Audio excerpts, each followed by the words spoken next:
Laver des véhicules ou des motos, souvent considéré comme un simple travail de parc et de maison. Cependant, au fil du temps, ce travail devient un réel métier.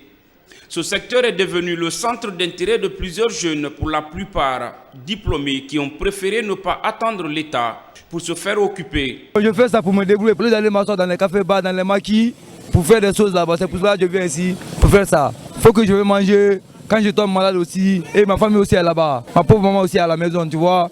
Donc on n'a rien comme l'aide quoi, il faut que je vienne par là pour faire ça. Le gouvernement n'a qu'à prendre la sage ici, d'aider les jeunes. Si tu vois qu'on a laissé tout ça là pour venir ici, il y a beaucoup de causes. Sur place avec les clients, les engins en fonction de leur taille se négocient entre 20, 30, 50 et parfois jusqu'à 200 000 francs guinéens.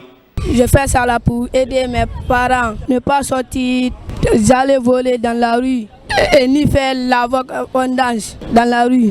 Ces montants reçus sont divisés en deux. Une partie revient au patron qui est le responsable du site. C'est lui qui paie la facture d'eau utilisée par les travailleurs, la motopompe et autres accessoires pour la pratique de l'activité. Et la deuxième partie revient aux travailleurs.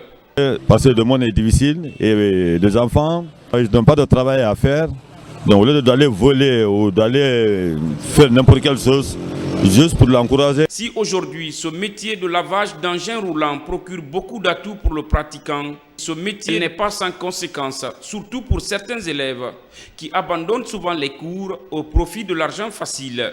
Ça a des avantages quand les enfants, s'ils peuvent vraiment avoir les 1000 francs, les 2000 francs, les 3000 francs, sans partir voler ou sans mettre les plateaux sur la tête, aller revendre, je vois ça plus. Faire de ces petits métiers-là n'est pas mal en soi, mais vouloir les laisser aller chercher la dépense pour les parents, voilà ce qui est mauvais. Ça a des conséquences néfastes aussi au niveau de ce goudron-là, parce qu'avec le savon avec le goudron-là, ça détruit facilement le goudron. Pour rappel, ces métiers, malgré moins rémunérateurs, empêchent certains jeunes à quitter le pays, surtout pendant cette période très prisée de voyage vers l'Occident, à la recherche du bien-être.